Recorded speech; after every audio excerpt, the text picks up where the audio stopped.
My dear student, how are you? Today, in this video, we will study about the fat. In our last video, in chapter 2, we have studied component of food, carbohydrate and protein. So, in this video, we will study about the fat. So, dear student, fats give us more energy than carbohydrate. It is also known as energy giving food. Obtained from plants and animals. Its sources ghee, oil, butter, milk, nuts. So my dear student, fat जो है वो हमें carbohydrate से ज़्यादा energy देता है और ये प्लांट और एनिमल दोनों से मिलता है, इसलिए इसे हम लोग एनर्जी गिविंग फूड भी कहते हैं क्योंकि ये कार्बोहाइड्रेट से ज़्यादा एनर्जी देता है या ये हमारे बॉडी में एनर्जी देता है। बट ये कार्बोहाइड्रेट से ज़्यादा एनर्जी क्यों देता है? क्योंकि जो कार्बोहाइड्रेट होते हैं वो हमारे बॉडी में जाने के बाद डाइजेस्ट हो जाते हैं और इनके वेस्ट मटेरियल जो है वो हमारे बॉडी के बाहर चले जाते हैं।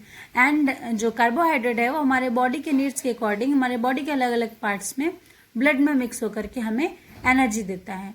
लेकिन जो फैट है वो हमारे बॉडी में डिपॉजिट होता है आफ्टर डाइजेशन और ये हमारे बॉडी में एक लेयर बनाता है जो कि फर्दर हमारे वर्क के अकॉर्डिंग ये हमें एनर्जी प्रोवाइड करता है जब ये बर्न होता है। बट माय डियर स्टूडेंट, अगर हम इस फैट को बर्न ना करें और एक्सेसिव अमाउंट का जो फैट का एक्सेसिव अमाउंट है वो हमारे बॉडी में यूं ही बढ़ता जाए तो क्या होगा? So excessive fat is often store as food fat cause obesity. ये हमारे बॉडी में जो फैट एक्सेस हो जाता है इसे हम ओबेसिटी कहते हैं। ओबेसिटी का मतलब होता है मोटापा। Excessive intake of fat increase the amount of cholesterol in the blood vessels, the thickening of blood vessels due to deposited of cholesterol in blood vessels that lead to reduction of the flow of blood which may result in high blood pressure and heart disorder. So dear student, अगर हम fat के excessive amount को अपने body में लेते हैं, यानी अगर हमारी बॉडी जो है वो हम कम वर्क करते हैं, हमारा चलना फिरना बहुत कम है, हम सारे काम बैठ के करते हैं, इस कंडीशन में अगर हम फैट के जो अमाउंट है उसको बहुत ज़्यादा लेंगे तो उस कंडीशन में क्या होगा कि हमारा जो फैट है वो हमारे ब्लड वेसल में जा कर के एज अ कोलेस्ट्रॉल स्टोर हो जाएगा।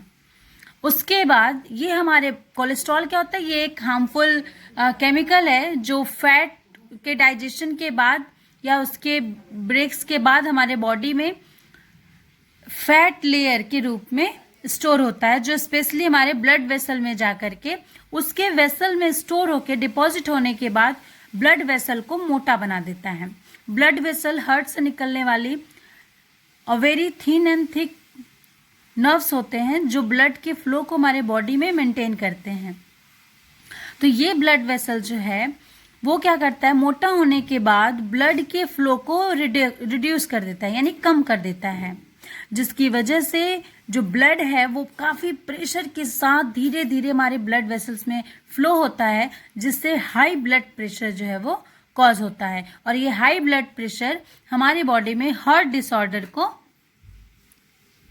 कॉज करता है, यानी हार्ट से जुड़ी किसी भी बीमारी को ये उत्पन्न करता है। So in the activity number 3, in the last video we have done 2 activities. First testing of carbohydrate and testing of protein. So in this video here to test the presence of fat in food sample. So for that we will take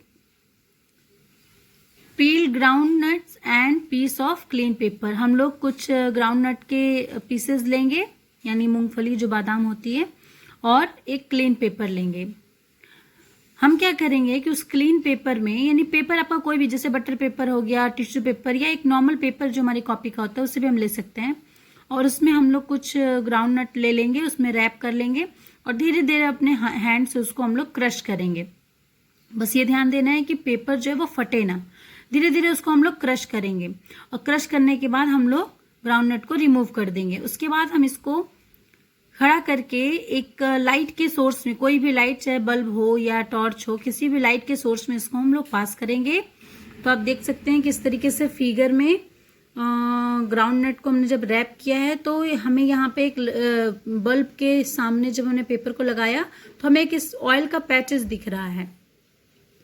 तो ये figure में oil जो patches हैं ये क्या show कर रहा है, that we observe an oily patches on the paper. इस पेपर पे हम एक ऑयल का पैच देख रहे हैं। जैसा कि हम लोग लंच बॉक्स में होता है ना, कभी बच्चे लंच बॉक्स लेकर जाते हैं और लंच बॉक्स में से ऑयल जो है वो धीरे धीरे गिर के हमारे कॉपी में लग जाता है। तो ये क्या शो कर रहा है कि हम इस जो भी फूड आइटम से ऑयल वगैरह लगा है वो फैट कंटेनिंग फूड आइटम है। तो उसी तरीके से यहाँ पे भी इस ग्राउंड नट ने ऑयली पैच दिया, it means that groundnut contain fat.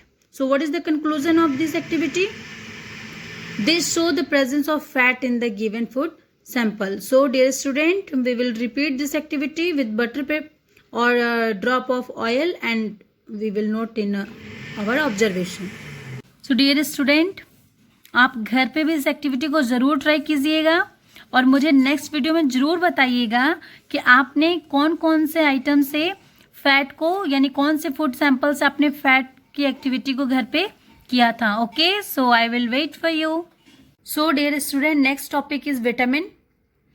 Vitamin are essential nutrient required in small quantity for normal functioning of the body. The food rich in vitamin are called protective food. In our previous chapter, we have also studied about the vitamins, and in this video, we will also study about the vitamins and in detail about their function, their sources, their cause of disease. Okay, so vitamins are essential nutrients required in small quantity. Vitamin जो है वो हमारे body में इसकी ज़रूरत बहुत कम होती है, लेकिन काफ़ी मेजर रोल ये हमारे बॉडी में प्ले करते हैं। इनका फंक्शन काफ़ी अच्छा होता है। ये हमारे बॉडी में होने वाले डिजीज से लड़ते हैं, जो कि यानी लड़ने की क्षमता देते हैं, इसलिए इन्हें हम लोग प्रोटेक्टिव फूड भी कहते हैं। So vitamins are of different kind, A, B, C, D, E and K. So these are the name of the vitamin: vitamin A, vitamin B, vitamin C, vitamin D, vitamin E and vitamin K. So dear student, according to the solubility, it is of two type. Solubility means घुलना, यानी कि किसी भी liquid या fat, water या fat में घुलने के अकॉर्डिंग हम लोग फैट को टू टाइप्स में डिवाइड करते हैं। First is the fat soluble vitamins and second is the water soluble vitamins. Fat soluble vitamins, vitamins that are easily dissolved in fat in our body called as fat soluble vitamins. ऐसे vitamin जो हमारे body में जाने के बाद digest होकर के वो हमारे जो फैट है उसमें जाकर के विटामिन जो है वो मिक्स हो जाएं और हमारे बॉडी में स्टोर हो जाएं, ऐसे विटामिन को हम लोग फैट सोल्यूबल विटामिन कहते हैं, जिनमें vitamin A, vitamin D, vitamin E और विटामिन के आते हैं। And the next vitamin that are easily dissolve in water in our body called as water soluble vitamin.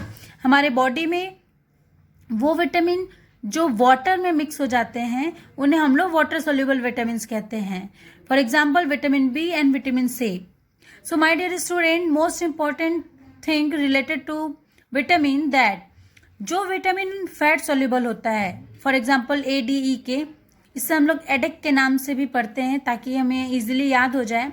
तो जो फैट सोल्यूबल विटामिन है ये क्या होते हैं कि फैट में सोल्यूबल होने के बाद यानी फैट में घुलने के बाद ये हमारे बॉडी में स्टोर हो जाते हैं, यानी हमारे बॉडी के लेयर में स्टोर हो जाते हैं, जिसकी वजह से ये हमारे बॉडी में धीरे धीरे अपना वर्क देते रहते हैं। इसलिए अगर हम लोग विटामिन ए, डी, ई, के इसके अमाउंट को स्मॉल क्वांटिटी में भी लेते हैं तो इनफ है। लेकिन जो विटामिन बी एंड सी है, जो वाटर सोल्यूबल विटामिन है, ये क्या होता है, वाटर में सोल्यूबल होने की वजह से ये यूरिन के साथ हमारे बॉडी के बाहर निकल जाता है। इसलिए विटामिन बी और विटामिन सी, इन दोनों अमाउंट को डेली हमें अपने बॉडी में लेना चाहिए। So next we will study about the sources of vitamin which help us to keep us healthy. So here we will study about the vitamins, cause, disease, sources and function।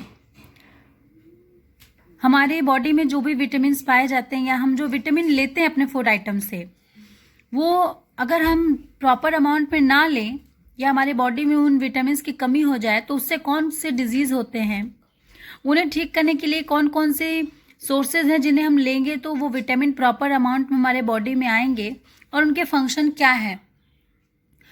तो vitamin A की कमी से night blindness, यानी जिसे हम लोग हिंदी में रतौंधी कहते हैं, इसमें क्या होता है कि रात में जैसे ही सनलाइट यानी सनसेट होता है वैसे ही जो